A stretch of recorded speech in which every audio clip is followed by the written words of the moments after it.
So, it's been exactly 1 year since I was diagnosed as autistic.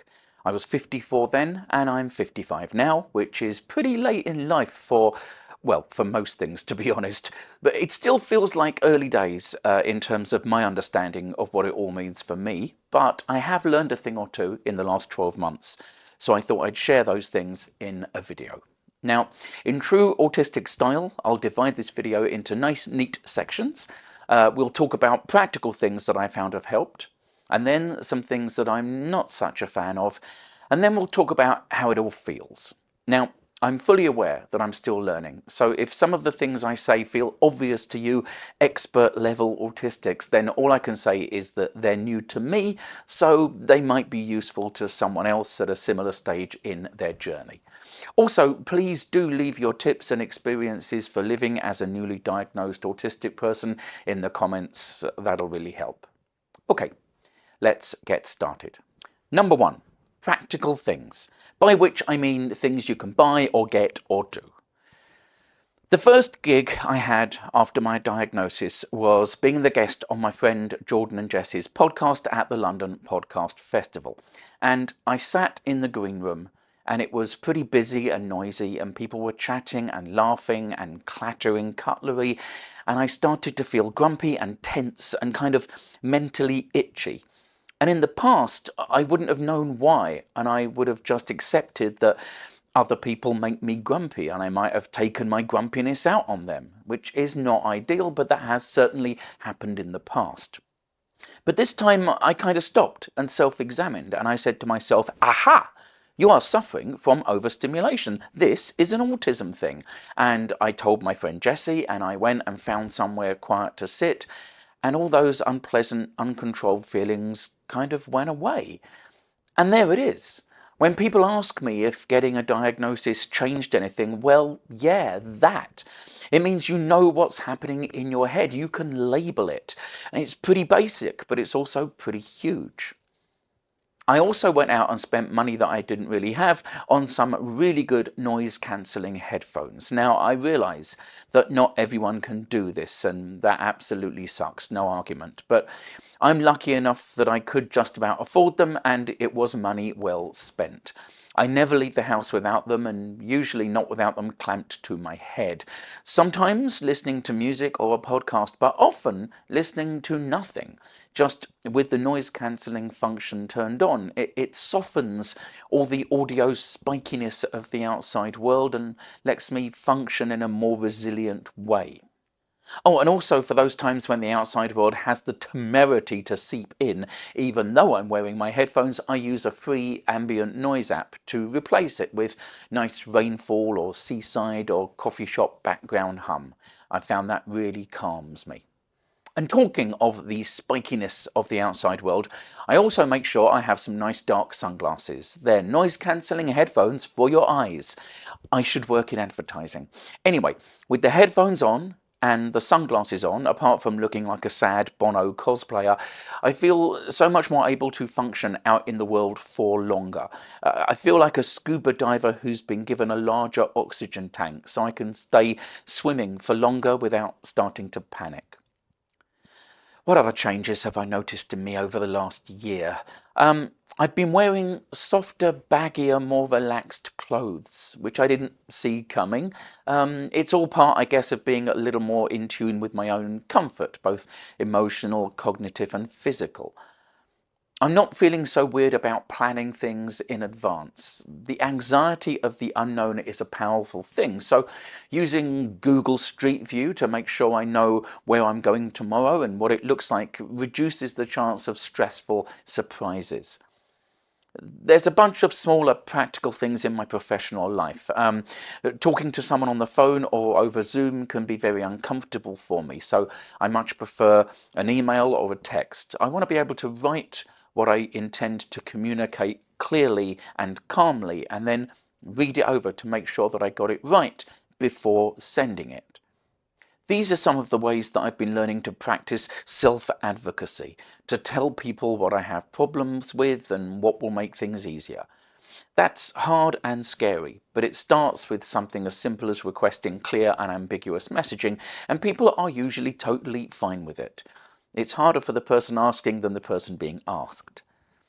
I've been trying to be more aware on a constant basis of my energy levels. I feel like a video game character with a power bar floating above my head, and when that thing starts flashing red, it's not laziness to need to rest, it's tactical recharging, so you can re-enter the level with full power. Okay, number 2, things I'm not such a fan of. Please don't tell me I'm neurospicy. Please don't tell me it's a superpower. For me, and this is all just my opinion, terms like neurospicy infantilize and minimalize what is, let's not forget, a disability, a neurological difference.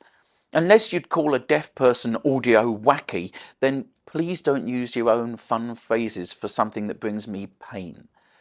Same deal with the whole superpower thing. Look, I know a lot of autistic people see it that way, and that's great, really genuinely brilliant and empowering. If it feels like your superpower, awesome. But please don't tell me that it's mine. Maybe it'll feel that way one day for me, but right now it just doesn't. There's a scene in an X-Men movie where Cyclops, whose power is that he can shoot optic blasts from his eyes, gets his visor ripped off his face. His visor is the vital piece of equipment that allows him to regulate his power and, look at something without killing it. But without it, he flails around uncontrollably, decimating everything around him. That's the kind of superpower it feels like to me at the moment. I'll probably learn to make a visor and use it at some point, but right now it's mostly random uncontrollable optic blasts for me. Okay, number 3. How I feel about all this autistic malarkey. Science words. My relationship to this thing goes up and down. Sometimes I'm very certain that I'd rather not be this way. Often, actually. And I feel guilt about this.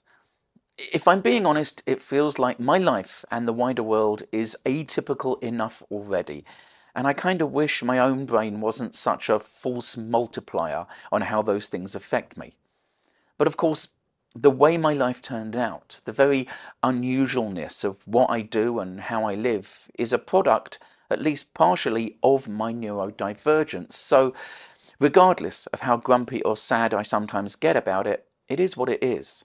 And to quote the great philosopher Popeye, I am what I am. I've been trying to unmask, but for a while I didn't quite know what that looked like, so I didn't know how to do it. But recently I was chatting about this to my friend Abby Golaya, and she said that the act of trying to do it, of learning to be aware of what you need and prioritizing that, is pretty much doing it. It's about giving yourself what you need now that you know that you need it. The odd and counterintuitive aspect of all of this is that I think I'm acting more autistic, if that makes sense. I've been working on not repressing the parts of myself that since childhood I have hidden, which means that I probably come across to other people as more autistic. But I'm not. I'm just not masking it so much. The impact on my social and professional life has been overwhelmingly positive. Literally, the only negativity I've encountered has been in the comments section of YouTube and Reddit, and even there it's been in a very slim minority. Hello, trolls. Everyone else has been lovely and not in any way weirded out by talking about it. And that's the thing. That's why I occasionally make videos about it, because we should be talking about it. Of course we should. Damage comes from our past history of misunderstanding, misdiagnosing, and leaving poor kids like me to have thoughts of shame and fear and confusion for most of their life, until they saw a character on a TV show that reminded them of themselves and who was called autistic. So, sorry if you think that by talking about all of this I'm in some way being an attention-seeking woke flake that wants to cancel Christmas. I mean, honestly, I kind of would like to cancel Christmas, but only because of my social anxiety at parties. Anyway, I've been a performer and a writer and a maker for the best part of 4 decades, and I've always tried to be honest and tell my story in my work, in the hope that aspects of it might resonate with other people. So that's what I'm doing here. Thanks for watching. If you haven't already, I would love you to subscribe to my channel and give the video a like and a share. All of that stuff really helps small makers like me. And a big thanks to everyone who supports me over on my Patreon. I literally couldn't do this without them. If you feel like joining them, that would be amazing. There's a link under the video. I also co-host a podcast with the American writer Bill Barol that's called Imagination and Junk. It's a transatlantic conversation about creativity, but recently we strayed for some reason into Steven Seagal and blaxploitation movies. It's a long story. Anyway, it's a fun podcast. We're very proud of it. Get it where you get your podcasts. Okay, that's enough talking for now. From a drizzly seaside town in England, I hope you're doing all right. I'll see you next time.